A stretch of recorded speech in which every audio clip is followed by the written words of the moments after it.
신실하신 하나님. 신명기 23장 19절에서 24장 9절 말씀. 내가 형제에게 구워 주거든 이자를 받지 말지니 곧 돈의 이자, 식물의 이자, 이자를 낼 만한 모든 것의 이자를 받지 말 것이라. 타국인에게 내가 구워주면 이자를 받아도 되거니와 내 형제에게 구워 주거든 이자를 받지 말라. 그리하면 내 하나님 여호와께서 내가 들어가서 차지할 땅에서 내 손으로 하는 범사에 복을 내리시리라. 내 하나님 여호와께 서원하거든 갚기를 더디하지 말라. 내 하나님 여호와께서 반드시 그것을 내게 요구하시리니 더디면 그것이 내게 죄가 될 것이라. 내가 서원하지 아니하였으면 무죄하리라. 그러나 내 입으로 말한 것은 그대로 실행하도록 유의하라. 무릇 자원한 예물은 내 하나님 여호와께 내가 서원하여 입으로 언약한 대로 행할지니라. 내 이웃의 포도원에 들어갈 때에는 마음대로 그 포도를 배불리 먹어도 되느니라. 그러나 그릇에 담지는 말 것이요. 내 이웃의 곡식밭에 들어갈 때에는 내가 손으로 그 이삭을 따도 되느니라. 그러나 내 이웃의 곡식밭에 낫을 대지는 말지니라. 사람이 아내를 맞이하여 데려온 후에 그에게 수치되는 일이 있음을 발견하고 그를 기뻐하지 아니하면 이혼 증서를 써서 그의 손에 주고 그를 자기 집에서 내보낼 것이요.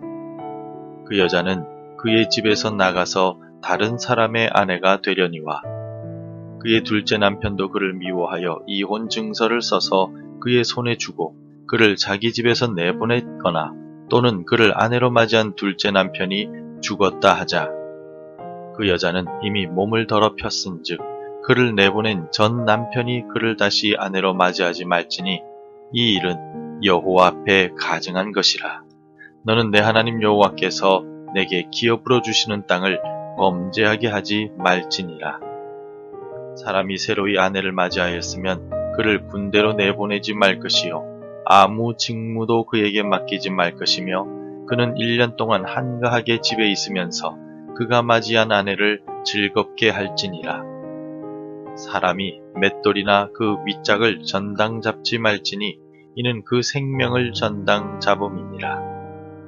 사람이 자기 형제 곧 이스라엘 자손 중 한 사람을 유인하여 종으로 삼거나 판 것이 발견되면 그 유인한 자를 죽일지니 이같이 하여 너희 중에서 악을 제할지니라.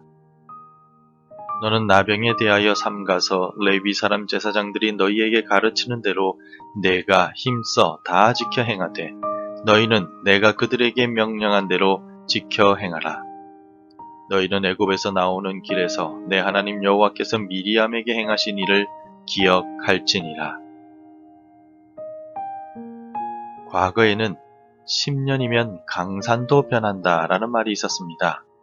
그러나 오늘날에는 일주일만 지나도 강산이 변화한다고 말할 수 있습니다. 날마다 새로운 기술이 쏟아져 나오며 엄청나게 많은 정보와 지식들이 주어집니다. 그러다 보니 오히려 발전된 문명 속에서 소외를 느끼거나 복잡한 세상을 떠나 자연으로 돌아가서 살길 원하는 사람들도 생겨나기 시작합니다. 왜냐하면 조금은 단순하고 시간적 여유가 있는 삶을 살 때 우리는 하나님을 더 깊이 깨닫고 가족과 이웃들에게 너그러워질 수 있기 때문입니다. 예수님을 비롯하여 성경의 많은 인물들도 하나님과 깊은 1:1 교제를 가지기 위해 조용한 광야로 가서 기도하였습니다. 하나님의 음성을 더욱 크게 듣기 위해서였습니다. 우리가 이 새벽 시간과 같이 조용히 하나님의 음성에 귀를 기울일 때 하나님이 얼마나 신실하신 분이시며 우리의 삶에 세세하게 간섭하시는 분이신지 깨닫게 됩니다. 오늘의 본문인 신명기 23장 19절부터 24장 9절의 내용은 크게 두 개의 핵심 주제로 구분해 볼 수 있습니다.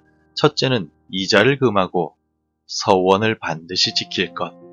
둘째는 여성의 권리를 보호하라고 본문은 우리에게 교훈을 주고 있습니다. 하나님께서는 먼저 이스라엘 백성들이 동족들에게는 돈을 빌려주더라도 이자를 받지 말라고 명령하셨습니다. 19절입니다. 내가 형제에게 구워 주거든 이자를 받지 말지니 곧 돈의 이자, 식물의 이자, 이자를 낼 만한 모든 것의 이자를 받지 말 것이라. 이어서 하나님께 서원한 것이 있을 경우 미루지 말고 바로 실천에 옮김으로써 하나님을 경외하라 라고 말씀하셨습니다. 21절입니다. 내 하나님 여호와께 서원하거든 갚기를 더디하지 말라. 내 하나님 여호와께서 반드시 그것을 내게 요구하시리니 더디면 그것이 내게 죄가 될 것이라. 구체적으로 이스라엘 백성들에게 동족에게는 이자를 붙여 빌려주거나 받지 말 것을 지시하셨고 하나님 앞에서 한 서약은 반드시 지켜야 한다라고 강조하고 있습니다. 이러한 삶을 통해서 하나님께 대한 신실함과 이웃에 대한 배려심을 보이라라고 하나님은 지금 명령하고 계시는 것입니다. 이 말씀들을 통하여 우리는 하나님께서 이스라엘 백성들의 일상생활에서 나타나는 경제적인 문제들을 구체적으로 다루고 계심을 알 수 있습니다. 당시의 사회, 경제적 상황을 고려해 볼 때 이자를 받는 행동은 가난한 이웃을 착취하는 것으로 여겨졌습니다. 따라서 하나님께서는 이러한 행위를 금지하셨던 것입니다. 또한 서원을 이행하는 중요성을 강조하여 이스라엘 백성들이 하나님과의 언약 관계를 소홀히 하지 않도록 경고하셨습니다. 하나님께서는 하나님의 백성들이 경제적 이익보다는 도덕성과 이웃사랑을 우선해야 함을 교훈해 주신 것입니다.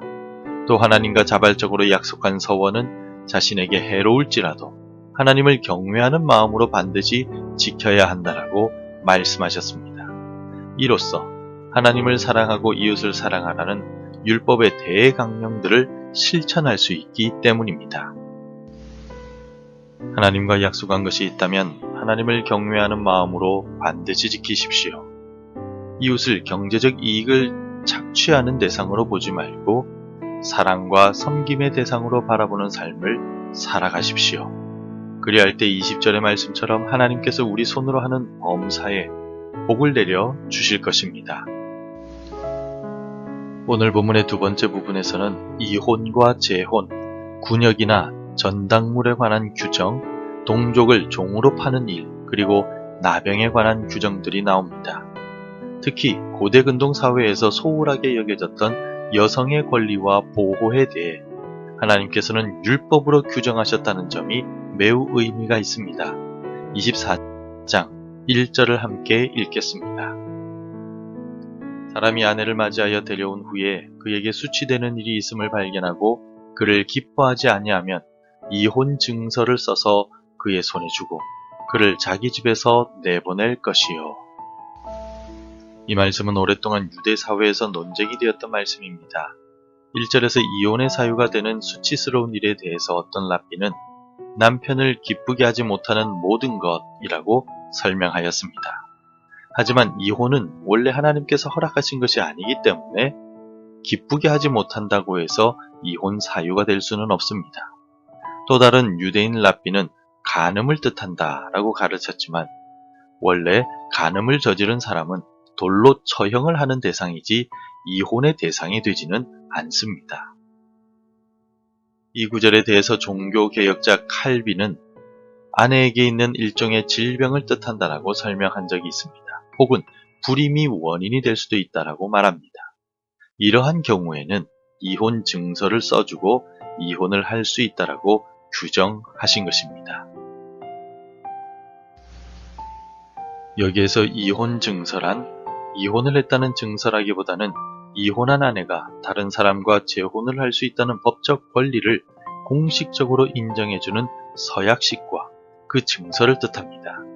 따라서 어떤 성적인 범죄를 저질러서 이혼을 한 것이 아닌 신체적 질병으로 인한 것이므로 언제든지 다른 사람과 재혼을 할 수 있다는 것을 의미합니다. 또 이혼하려는 남편도 공식적으로 서약식을 해야 하기 때문에 함부로 이혼을 생각하지 못하도록 하기 위함입니다. 결국 여성의 권리를 보호하기 위한 안전장치로 이혼 증서에 대한 말씀을 하신 것입니다. 예수님께서도 사람의 완악함 때문에 이혼 증서를 써주라고 한 것일 뿐 근본적으로는 음행한 이유 외에는 이혼하지 말라고 명령하셨습니다. 하나님은 당시에 사람의 숫자에도 포함되지 못하고 사회적으로 인정받지 못하는 여성들의 권리를 제도적으로 세세하게 보호하시는 신실하신 분이십니다. 성도 여러분, 우리가 살펴보고 있는 신명기의 말씀들에는 이스라엘 백성들을 향하는 각종 규정들과 율법들이 가득 담겨 있습니다. 어떤 사람들은 이러한 율법들과 규정들이 이스라엘 백성들을 올가매는 덫과 같다고 말하지만 그들의 주장은 말씀의 의미를 정확하게 이해하지 못해서 하는 말일 뿐입니다. 하나님은 다양한 율법과 규정들을 통하여 소외되고 가난한 사람들과 나그네들, 그리고 당시에 권리를 가지지 못한 여성들과 고아들을 제도적으로 돌보도록 하셨습니다. 이러한 제도들에 순종할 때 이스라엘은 하나님을 사랑하고 이웃을 사랑하는 삶을 살 수 있으며 본문의 말씀처럼 여성들이 안전하게 권리를 누릴 수 있게 되는 것입니다. 하나님은 오늘 우리의 형편과 상황도 세세하게 아십니다. 그리고 우리에게 가장 좋은 것을 주시고자 계획하고 계십니다. 우리를 위해 쉬지 않고 일하시며 모든 것을 세세하게 아시고 돌보시는 신실하신 하나님의 사랑에 감사하며 찬송하는 하루가 되시기를 바랍니다. 기도하겠습니다. 사랑과 자비가 풍성하신 하나님, 우리에게 필요한 모든 것을 주시고 새벽마다 하나님께 나와 기도할 수 있는 은혜를 주셔서 감사드립니다. 우리의 형편과 상황을 살피시고 모든 것을 아시는 주님께서 오늘도 우리의 갈 길을 인도해 주시고 형통과 평안의 삶을 살 수 있도록 도와주옵소서. 예수님의 이름으로 기도드립니다. 아멘. 계속해서 함께 기도해 주시기 바랍니다. 신실하신 하나님을 사랑하고 이웃을 섬기게 하소서.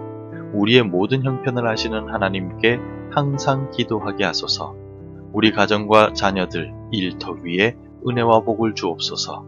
날마다 주께 더 가까이 가는 삶이 되게 하옵소서. 오늘도 말씀대로 살아가며 열매 맺는 하루가 되시기를 축복합니다.